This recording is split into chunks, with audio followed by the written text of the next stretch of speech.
Hammaga assalomu alaykum. Farzandli bo'lgan har bir ota-ona bolasi sog'lom va chiroyli o'sishini xohlaydi. Lekin ko'pincha biz bir narsaga e'tibor bermaymiz. Bu chaqaloqni bosh shakliga. Bolam doim bir tomonga qarab yotadi. Boshi biroz qiyshaymaganmi degan xavotir sizda ham bormi? Ko'pchilik buni o'zi o'tib ketadi yoki katta bo'lganida sezilmaydi deb o'ylashadi. Lekin bu shunchaki estetik ko'rinish emas. Bu bolangizni kelajakdagi salomatligi. Bugun biz chaqaloqlarda bosh qiyshiqligi nega paydo bo'lishini va uni qanday qilib butunlay tuzatish mumkinligini haqida gaplashamiz. Mening ismim Azamat Karimov, men Neocenter klinikani asoschisiman. Aynan bolalar ortopediya bo'yicha 4 yildan beri mingdan ortiq bolalardagi bosh deformatsiyalarni ilmiy va real natija bilan davolab kelyapmiz. Keling birinchi bo'lib bu bosh deformatsiya muammolari haqida gaplashsak. Tibbiyotda bu holat pozitsion deformatsiya deyiladi. Uni 3 ta asosiy turi bor. Birinchisi bu plagiotsefaliya. Plagiotsefaliya boshini bir tomoni qiyshayishi. Bunda ko'pincha bitta quloq ikkinchisidan nisbatan oldinroqqa suriladi. Bunga asosiy sabab chaqaloq chap yoki o'ng tomonga qarab yotib qolganidir. Ikkinchisi esa bu brachitsefaliya. Brachitsefaliya orqa bosh suyini tekis bo'lib qolishi. Bunga asosiy sabab bola faqat tepaga qarab yotib qolganidir. Uchinchi pozitsion deformatsiyani turi bu dolixotsefaliya. Dolixotsefaliyada chaqaloqning bosh shakli uzunchoq bo'lib qoladi. Lekin dolixotsefaliyaga o'xshagan yana bitta tashxis bor. Bu skafotsefaliya. Skafotsefaliya, ya'ni sagittal kraniosinastos bu xavfliroq diagnoz. Sababi bunaqa bolalarda tug'ma sagittal choki yopilib qoladi va uni oqibatida bolaning miyasi siqilib qolishi mumkin. Bu kelajakda yuz tuzilishi, jag qismi o'zgarishi va hatto nevrologik asoratlariga olib kelishi mumkin. Ko'p ota-onalar bunday holatda nima qilishni bilmaydi. Bolalar shifokoriga boradi. Ba'zilari to'g'ri yechim aytadi. Ba'zilari esa bu o'zi o'tib ketadi deb bu muammoga yengil qaraydi. Ba'zi ota-onalar esa massaj yoki osteopatlarga borishadi. Massaj mushaklarni bo'shashtiradi, lekin u suyak shaklini o'zgartira olmaydi. O'zingiz tasavvur qiling, bolani bosh suyagi o'sish jarayonida qanday qilib qo'l harakati bilan to'g'rilash mumkin? Bu ilmiy tarafdan ham to'g'ri kelmaydi. Lekin ko'p ota-onalar ijtimoiy tarmoqdagi videolarga ishonib borishadi va shunchaki vaqt yo'qotgani qoladi. Ikkinchidan, bu har xil yostiqchalar. Bola uxlab yotganida yostiqdan chiqib ketadi va yostiq boshni o'sayotgan qismini yo'naltira olmaydi. Biz bir narsani tushunishimiz kerak, bolani bosh suyagi o'sish jarayonida oddiy bir yostiqchaga yotqizib qo'yish yoki osteopatlarga borish bu shunchaki vaqt yo'qotish. Bolani bosh suyagi ilmiy va isbotlangan yo'l bilan davolanishi kerak. Noto'g'ri yechimlarni tushundik. Xo'p, unda aniq yechim nima? Butun dunyoda ko'p yillardan beri qo'llanib kelayotgan ilmiy yechim bu shlem terapiya hisoblanadi. Biz Neocenter klinikasida Yevropa va Rossiya texnologiya asosida 3D skaner yordamida har bir bola uchun boshiga millimetrgacha moslab shaxsiy shlem tayyorlaymiz. Hatto o'zimni birinchi farzandim ham boshida shunday muammo bo'lganida shlem terapiya orqali to'g'irlangan. Xo'p, bu shlem qanday ishlaydi? Shlem bolani boshini bo'rtib chiqqan joylarini yengil kontaktda ushlab turib va yassi tarafida bo'shliq qoldiradi.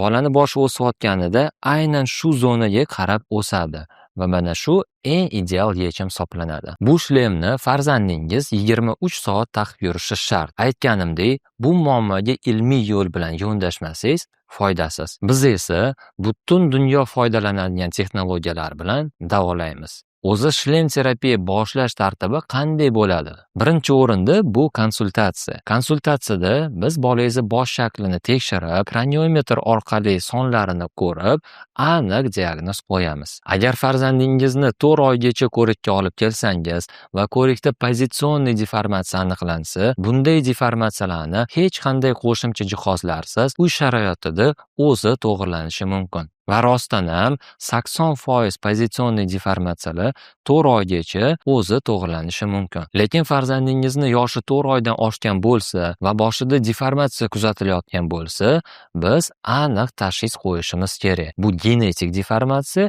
yoki pozitsion. Agar farzandingizda genetik deformatsiya aniqlansa, buni avval operatsiya qildirib, keyin esa shlem terapiyani boshlashimiz mumkin. Agar farzandingizda Pozitsionniy deformatsiya aniqlansa, ya'ni noto'g'ri yotishidan bo'lgan deformatsiya, buni faqat 2 yoshgacha shlem terapiya bilan to'g'rilashimiz mumkin. Shlem terapiyani boshlashdan oldin biz bolani boshini 3D skaner apparatida bosh o'lchamlarini olib, individual shlemni yasab va licheniyasini boshlaymiz. Shlem terapiyada eng muhimi bu taqish rejimi. Taqish rejimi kuniga 23 soat bo'lishi shart. Ko'pchilik ota-onalar bizdan so'rashadi: bolam shlemni 23 soat taqsa, boshini siqib qo'ymaydimi? Yo'q, shlem bolaga noqulaylik tug'dirmaydi. U juda ham yengil va nafas oluvchi materialdan bo'ladi. Endi bolani boshi har hafta sekin-sekin o'sib, shlemni ichini to'ldirib beradi. Biz esa qayta ko'rikda bosh shaklini tekshirib, shlemni yanada kengaytirib beramiz. Undan tashqari, ota-onalarda yana savol tug'ilishi mumkin. Shlem bolani boshini terlatib yormaydimi? Shlem taqilgan kundan boshlab 10 kungacha terlab turishi mumkin. Va bu norma holat. Lekin 23 soatli rejimga o'tilganida bolani bosh terlashlari kamayib, ba'zi bolalarda esa umuman terlamay qoladi. Natijalariga e'tibor bering. Mana bu bemorimizda kuchli brachitsefaliya edi va 2 oy va 1 hafta ichida shlem terapiya orqali bosh shakli ko'rib turganingizdek chiroyli holatga keldi. Bizda natijalar ko'z bilan emas, aniq raqam va 3D o'lchovlar bilan o'lchanadi va shunday professional yondashuv haqiqiy natija beradi. Mana bu bemorimizda esa plagiocefaliya bo'lgan edi. 1 yoshligida terapiyani boshlab va 8 oy ichida mana bu chiroyli shaklga keldik. Bunday natijalarimiz bizda juda ham ko'p va bularni sizlarga birma-bir ko'rsatsam vaqt cho'zilib ketadi.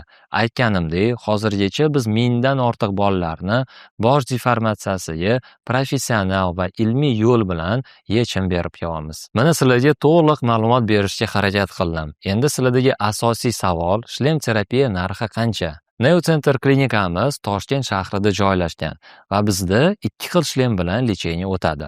Birinchisi bu Yevropa shlemi, buni brendining nomi Tali. Bu shlem bilan davolanish narxi taxminiy 24 million atrofida chiqadi. Ikkinchisi esa bu Rossiya shlemi Artotis. Bu shlem Moskva shahrida ishlab chiqariladi va bu shlem bilan davolanish kursi taxminan 16 million so'm atrofida chiqadi. Ikkalasida natijasi bir xil. Asosiy farqlari bu ishlab chiqaruvchida va shlem dizaynida. Keyingi farqlari bu shlem taqilib yechilishida. Hozir sizlarga buni men tushuntirib beraman. Rossiya shlemi bizda bitta tarafidan lipuchkasidan ochilib, oldi tarafi tortilib, shundoq yechiladi va xuddi shunaqa bolani boshiga taqiladi. Tali shlemida esa ochilib yopilishi ikkita zamochkasidan bo'ladi. Chap va o'ng tarafidan ochilib va ikkitaga bo'linadi. Bu shlemni bola uxlab qolganida ham taqib yechishi oson. Uchinchi farqiga keladigan bo'lsak, bu shlem vazni. Artotis shlemi bizda taxminan 250 gram atrofida chiqadi. Tali shlemi esa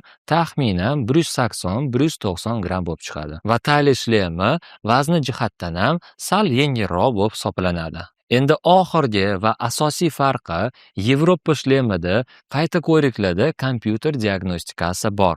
Bu diagnostika orqali bosh o'zgarayotganini biz millimetrlab tekshirishimiz mumkin. Rossiya shlemida esa bunday texnologiya yo'q va bunda qayta ko'riklarda biz ruchnoy kraniometrda bosh shaklini tekshirib va rasmga do-posli solishtirib boramiz. Asosiy farqlari shunda, lekin ikkalasini ham vazifasi bir xil. Hamma o'zini sharoitidan kelib chiqib xarid qiladi. Bu shlem terapiya narxiga nimalar kiradi? Birinchi o'rinda bu 3D skaner diagnostika. Biz 3D skaner orqali bolani bosh o'lchamlarini olib va Yevropa yoki Rossiya mutaxassislarimizga chuqur analizga yuboramiz. Chet eldagi mutaxassislar chuqur analiz qilib, farzandingizga mos keladigan shlem yasab berishadi. Shlem tayyor bo'lib, O'zbekistonga kelganida biz sizni klinikaga chaqirib, shlem terapiyani boshlaymiz. Shlem terapiya muddati 3 oydan 6 oygacha bo'lishi mumkin va shu vaqt davomida shifokorlarimiz qayta ko'riklari,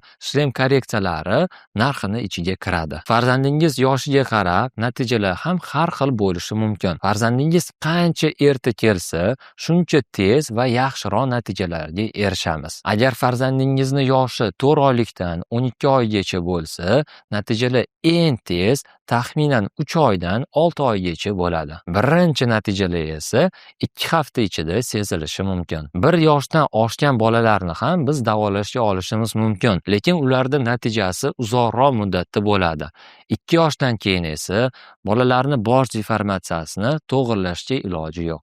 Shu uchun tepada aytib o'tganimdek, har xil massaj, yostiqchalar, osteopat ko'riklariga ishonib, vaqt yo'qotib qo'ymang. Endi shlem terapiya boshlash uchun sizni sharoitingiz yo'q bo'lishi mumkin. Biz sizlarni o'ylab, qo'limizdan kelgancha uzun nasiya orqali bo'lib to'lashni yo'lga qo'ydik. Lekin bunga shlem terapiyaga yetarlicha limitingiz bo'lishi kerak.